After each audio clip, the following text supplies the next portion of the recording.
Now, Way 31 Storm Tracker meteorologist Grace Anello with 31 Triple Doppler. I can't stress to everyone enough to be prepared with your clothes with this weather, because I was outside this morning, my toes were about to freeze off. I bet they were. Today was quite the day. I mean, we woke up to frost. Now we have a well above average afternoon. Then we have severe weather tonight, possible severe weather tonight. So if you're going to be outside, you need your rain gear. So a lot happening in just one day. Always. All right, take a look outside right now. Warm, 57 degrees. We woke up in the mid 30s, so this is already a far cry from that, but we're going to warm even farther. We do have a nice breeze today coming out of the south, so not cooling us off, but just enough to keep that air moving. Cloud cover remains in the Tennessee Valley. We're going to see a great deal more of that before all is said and done today. Those clouds continue to build as we head into the late afternoon.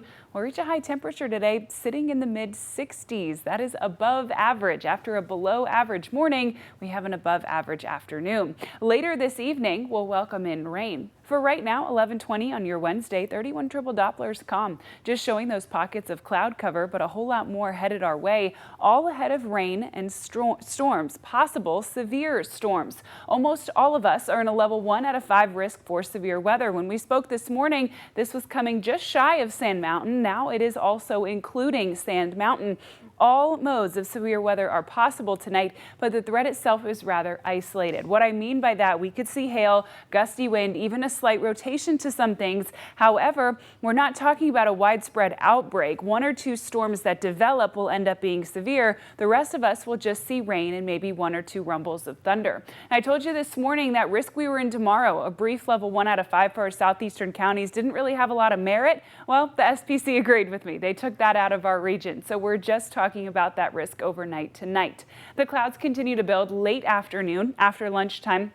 And then it's around 4 or 5 o'clock in the shoals that we start to see rain. It is just rain at that point, but it continues to build both in intensity and in coverage as we head towards dinner time. At 7:30, you're still good to head out on the road if you're heading to meet friends and family for Thanksgiving or if your people are coming to you. But after that, I would say you probably don't want to be out too much. We'll start to see 1 or 2 storms develop around bedtime, and then overnight is when we're looking at that severe weather risk. Now, see, here's what we were talking about earlier. A lot of just green, right? A lot of just light rain. But a few of those pockets of storms could become severe, and that's what I want you to be prepared for. That sticks with us overnight, even into the wee hours of the morning. But the good news is, by the time we wake up on Thanksgiving, all of that rain and those storms, they're out of our way. We're going to have a gloomy day, a dreary Thanksgiving day, and a cool one. Very little temperature change, waking up in the upper 40s, highs in the low 50s, but at least we will be dry and severe weather free. Again, those clouds do stick around.